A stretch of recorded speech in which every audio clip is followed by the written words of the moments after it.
हमारा देश एकता, अखंडता, $5 ट्रिलियन इकोनॉमी के पथ पर 56 किलोमीटर की तेजी की रफ्तार से जा रहा था। तभी अकस्मात ये मिसगाइडेड फार्मर्स नामक एक बहुत बड़ा खड्डा प्रकट हुआ और देश के विकास में गंभीर बाधा उत्पन्न हुई। अब देखिए, पहले तो ये मिसगाइडेड फार्मर्स पंजाब में अपनी मिसगाइडिंग कर रहे थे, किसी को घंटा फर्क नहीं पड़ रहा था। फिर ये और मिसगाइड हो गए। मिसगाइड होते होते होते होते दिल्ली के बॉर्डर पर आ पहुंचे। सरकार को बातों में मिसगाइड किया और उसी के बीच में मिसगाइडेड भारत बंद का ऐलान कर दिया, जिसके सपोर्ट में 11 misguided political parties, anti national political parties जैसे कि DMK, NCP, left front, SP, Congress, इन्होंने लिखित सपोर्ट दिया। और इसके साथ साथ कई मिसगाइडेड पार्टीज जैसे शिवसेना, तृणमूल, टीआरएस, आम आदमी पार्टी, अकाली दल ने मिसगाइडेड फार्मर्स का समर्थन किया। यही नहीं, इन मिसगाइडेड फार्मर्स ने देश के बड़े बड़े यूनियंस को भी मिसगाइड किया और अपने तरफ कर लिया। सबकी मिसगाइडेड मांग सिर्फ एक ही थी कि सरकार ये जो नए फार्म बिल्स पार्लियामेंट में जबरन पास करवाए हैं, इन्हें तुरंत वापस लें। नेता टाइप आधा काम मत करो, सब्सक्राइब के साथ साथ बेल आइकॉन भी दबाओ। तो पहला सवाल जो जहन में आता है कि ये फार्मर्स हैं, इतना मिसगाइड क्यों हो रहे हैं? दूसरे नागरिक हैं, शांत गाइडेड नागरिक हैं, उनकी तरह क्यों नहीं बिहेव कर सकते हैं? अरे जब सरकार फार्म बिल लाई है, कुछ सोच कर लाई होगी ना। अब देखिए, जब नोटबंदी लाई थी सरकार, तब तो किसी ने प्रदर्शन नहीं किया था ऐसे रास्ते पे कि देखो देखो इसकी वजह से देश का बट्टाधार हो जाएगा। या फिर जब जीएसटी की बात कर लेते हैं, तब तो किसी बिजनेसमैन ने भारत बंद का ऐलान नहीं किया था। यह तो क्लेम नहीं किया था कि देखिए इस जीएसटी की वजह से, ये आनंद फानंद में जो आप जीएसटी लाए हैं, उससे उनका धंधा चौपट हो जाएगा। जब सीएए एक्टिविस्ट को जेल में डाला जा रहा था, तो किसी विदेशी सरकार या यूएन ने यह तो नहीं कहा था कि भारत देश में राइट टू प्रोटेस्ट होना चाहिए। तो अब इतनी खुजली क्यों मच रही है सबको भाई?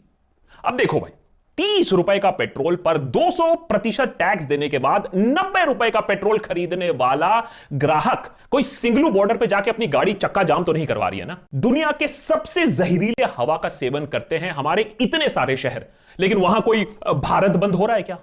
इकोनॉमी फास्टेस्ट ग्रोइंग से स्लोएस्ट बन गई है इतने सालों में, लेकिन कोई बिजनेसमैन आपको चक्का जाम करते हुए दिख रहा है? देश का नौजवान डिग्री हाथ में लेकर नौकरी ढूंढ रहा है, लेकिन वो सरकार के खिलाफ प्रदर्शन तो नहीं कर रहा है ना। कर रहा है क्या? अब आप पूछोगे क्यों नहीं कर रहा है? अरे भैया, इसलिए नहीं कर रहा है क्योंकि ये सभ्य समाज के सभ्य शिक्षित लोग हैं, देश प्रेमी नेशनलिस्ट लोग हैं। इनको कोई मिसगाइड नहीं कर सकता है फार्मर की तरह। ये अच्छे नागरिक हैं। अच्छे नागरिकों रात को 9 बजे बैठते हैं, टीवी में प्रोपेगेंडा का सेवन करते हैं, 5 महीने तक जस्टिस फॉर एसएसआर चिल्लाते हैं, बाकी टाइम पाकिस्तान को गलियाते हैं और अपने आप को हमेशा खतरे में पाते हैं। रात को चद्दर तान कर सो जाते हैं। अब देखिए, डी फॉर डेमोक्रेसी में इनके लिए ना डिबेट है, ना डिसेंट है, ना डिस्कस है, ना डेलिब्रेट है, ना डिलीट है। ऐसे शब्द इनको मालूम ही नहीं है भैया। इनके लिए बी फॉर भक्ति में बस है boycott, blind belief, BND media, बस यही आता है इनके लिए। और वैसे में भी आज तक आवाज उठाकर लोगों को मिला क्या है? बाबाजी का ठुल्लू। मीडिया कुछ बोलती है तो लिपटाडू लुटियंस हो जाते हैं, स्टूडेंट्स कुछ बोलते हैं तो टुकड़े टुकड़े गैंग बन जाते हैं, बॉलीवुड कुछ बोलती है तो ड्रग माफिया बन जाती है, ऑपोजिशन कुछ बोलती है तो एंटी नेशनल पाकिस्तानी प्रेमी बन जाती है, बुद्धिजीवी कुछ बोलते हैं तो अवार्ड वापसी गैंग, खार मार्केट गैंग बन जाते हैं, एक्टिविस्ट कुछ बोले करे तो नहीं, उनको कुछ नहीं बोलते, उनके लिए सिर्फ UAPA, सीधा जेल, पहली फुर्सत में। सरकार ने सोचा कि भाई फार्मर्स को भी ऐसे ही खालिस्तानी वगैरह बोल के भगा देंगे, शाहीन बाग से कुछ लिंक कर देंगे, चुप करा देंगे, कंगना को खुला छोड़ देंगे, लोग डर जाएंगे। लेकिन ये पंजाबी तो असली 56 इंच वाले निकले। हां, प्रोपोगेंडा का हर स्टेप पे मुंह तोड़ जवाब दिया सरकार का। तो अपना वजूद, अस्तित्व बचाने के लिए किसी भी विरोधी आंदोलन में शामिल हो जाते हैं। लोकतंत्र में प्रकाश जी, प्रतिरोध करना हमारा अधिकार है। तो जनता की पीड़ा को आज इसके माध्यम से उजागर करने की कोशिश कर रहे हैं। एक तरफ सरकार इस भारत बंद की कड़ी निंदा कर रही है, इसे पॉलिटिकली मोटिवेटेड कह रही है, और वही बीजेपी आज ही के दिन नॉर्थ बंगाल में बंद बना रही है। हिपोक्रेसी की भी सीमा होती है। यही नहीं, BND मीडिया को भी शर्मसार कर दिया है हमारे मिसगाइडेड फार्मर्स ने, जो पहुंचे थे वहां झूठ फैलाने। मिसगाइडेड फार्मर्स को वो बात समझ में आ गई जो हमारे ड्राइंग रूम में बैठे अंकलों को इतने सालों से नहीं आई है। हाँ? हम पंजाब में 2 महीने से बैठे हैं, आप कहां थे? आज यहां आ गए हैं तो आप करा रहे हैं ऐसे है। 2-3 मीडिया मुर्दाबाद, मुर्दाबाद, मुर्दाबाद। और साथ ही साथ सरकार को शायद इतनी खरी कोटी 6 सालों में ना सुननी पड़ी हो जितना अब पिछले कुछ दिनों में सुनना पड़ा है। आप लोग किसान नहीं हो, सरकार तो ये कर रही है। हम किसान ना है, आतंकवादी हैं। वो कह रहे हैं हम किसान नहीं है, हम कह रहे हैं वो लीडर नहीं है। जाके बोलो। और तो और अब तो दुनिया भर की नजरें इंडिया के मिसगाइडेड फार्मर प्रोटेस्ट पर हैं। कनाडा के प्रधानमंत्री से लेकर यूनाइटेड नेशंस तक। Canada will always be there to defend the right of peaceful protest. We believe in the importance of dialogue, and that's why we've reached out through multiple means directly to the Indian authorities to highlight our concerns. आज के misguided Bharat बंद को इतना support मिला कैसे, ये तो समझ ले। खालिस्तानियों की वजह से तो हो नहीं सकता है। सरकार और गोदी मीडिया ने एड़ी चोटी का जोर लगाया था इसको डिस्क्रेडिट करने के लिए, इसको फुस करने के लिए, लेकिन तब भी सक्सेसफुल नहीं हो पाए। वो इसलिए क्योंकि सरकार किसी की बात सुन नहीं रही है, आजकल डिस्कस नहीं कर रही है। इस एरोगेंस के चलते एक डिस्ट्रस्ट का माहौल सा बन गया है, शक का माहौल। ट्रेड यूनियंस नए लेबर लॉ, लेबर कोड को लेकर नाखुश है तो उन्होंने भी भारत बंद का सपोर्ट किया। 51 ट्रांसपोर्ट यूनियंस ने भी भारत बंद का सपोर्ट किया। बीएसएनएल, जिसका बट्टाधार सरकार खुद ही कर रही है, और बैंक एम्प्लॉइज, उन्होंने भी फार्मर्स को सपोर्ट किया। कई दिग्गज अपने अवार्ड सरकार को वापस देते हुए भी नजर आ रहे हैं, ये कह के कि कम से कम किसानों की बात गौर से सुन तो लो। इस बार गोदी मीडिया की चमचागिरी और आईटी सेल की फेकूगिरी भी ना किसानों की एकता को तोड़ नहीं पाई। एक और चीज जो सरकार शायद सुनना नहीं चाहती है, मानना नहीं चाहती है, कि एक पॉलिटिकल पार्टी, एक ऑपोजिशन के उगसावे के बिना, के बगैर सरकार के खिलाफ एक आक्रोश सा है, जिसकी वजह से ये प्रोटेस्ट सक्सेसफुल हो रहे हैं। एक शंका है कि विकास के नाम पर बड़े बड़े उद्योगपति को देश बेचा जा रहा है, पार्लियामेंट में बिल बहस के बिना ठूसे जा रहे हैं।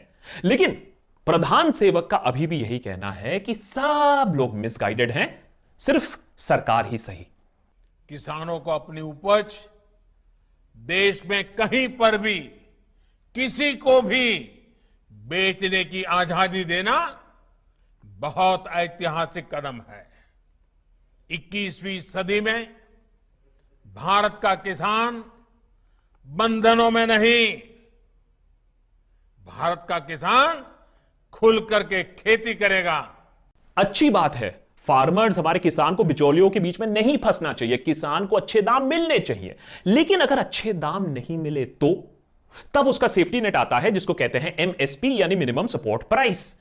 इतनी भी क्या दुविधा है कि बिल में एमएसपी का एक क्लॉज लगा दो। अरे सरकार का तो काम ही होता है ना कि किसी का भी शोषण ना हो। सरकार तो यह भी तय करती है कि बड़े बड़े एयरलाइंस के टिकटें की दर कहां तक जा सकती है, मैक्सिमम कहां तक जा सकती है। तो सरकार यह डिसाइड नहीं कर सकती है कि उपज का एक जो दाम है उससे कम उसका सेल नहीं हो सकता है, शोषण नहीं हो सकता है। अरे भैया, किसान की सुरक्षा नहीं करोगे बड़े बड़े बिजनेसेस से तो किसकी सुरक्षा करोगे? दूसरी बात, पंजाब और हरियाणा के किसान ही सबसे ज्यादा प्रोटेस्ट क्यों कर रहे हैं? अरे भैया, व्हाट्सएप यूनिवर्सिटी और गोदी मीडिया में सबसे ज्यादा बर्निंग क्वेश्चन यही है।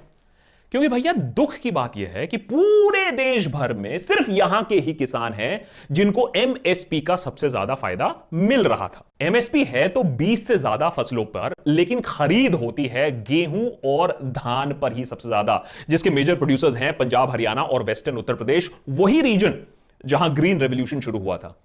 दूसरे स्टेट में एमएसपी होगा कैसे? सरकार के पास ना तो पैसे हैं फसल खरीदने के लिए, ना ही स्टोरेज फैसिलिटी है। तो जो चीज सरकार आज तक नहीं कर पाई है उसे उठा के उद्योगपति के हाथ में दे दो, वो भी एमएसपी, वो भी गारंटी सिक्योरिटी के बिना। वाह, क्या मास्टर स्ट्रोक है।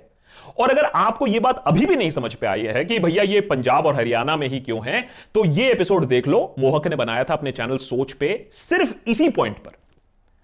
और बेसिक पॉइंट तो आज यही है कि देश का किसान आज मदद की गुहार लगा रहा है, सरकार सुन नहीं रही है। 40% किसान ऐसे हैं जो खेतीबाड़ी छोड़ना चाहते हैं। आप डेस्पिरेशन समझिए, यहां छोटे किसान को आज भी लोन नहीं मिल रहा है। वो आज भी वही पिक्चरों की तरह साहूकार के चक्कर में फंसा हुआ है। उसके ऊपर फर्टिलाइजर, इलेक्ट्रिसिटी, पेट्रोल, डीजल के बढ़ते दाम, उसका टेंशन अलग। अच्छा सुनो, अगर बारिश कम होती है तो फसल बर्बाद, नुकसान किसका? किसान का।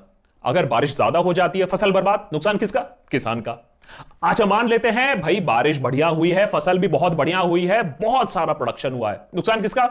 किसान का, क्योंकि अब रेट्स कम हो जाते हैं फसल के। एमएसपी पहले से ही ठीक से नहीं मिल रहा था किसानों को, अब वो भी चला जाएगा। और बड़े बड़े बिजनेसमैन के साथ डीलिंग में किसान कोर्ट भी नहीं जा सकता है in terms of a dispute, अगर कहीं डिस्प्यूट हो गया तो। This is according to the new farmer bill. भाई ये मास्टर स्ट्रोक किसी को नहीं समझ में आ रहा है और इसीलिए फार्मर आज रास्ते पर है। हो सकता है सरकार का असली मकसद फार्मर्स को बंदिशों से आजाद करना था, लेकिन बिना डिस्कशन, बिना डिबेट, बिना कंसेंसस एक बिल आपने जबरदस्ती पार्लियामेंट में पास करवाया। कहीं एग्रीकल्चर का वही हाल ना हो जाए जो सरकार के जीएसटी बिल के साथ हुआ था। देश के बिजनेसमैनों का बट्टा धार हो गया था। उस समय बिजनेसमैन ने तो प्रोटेस्ट नहीं किया था, फार्मर्स कर रहे हैं। सुन लो उनकी बातें।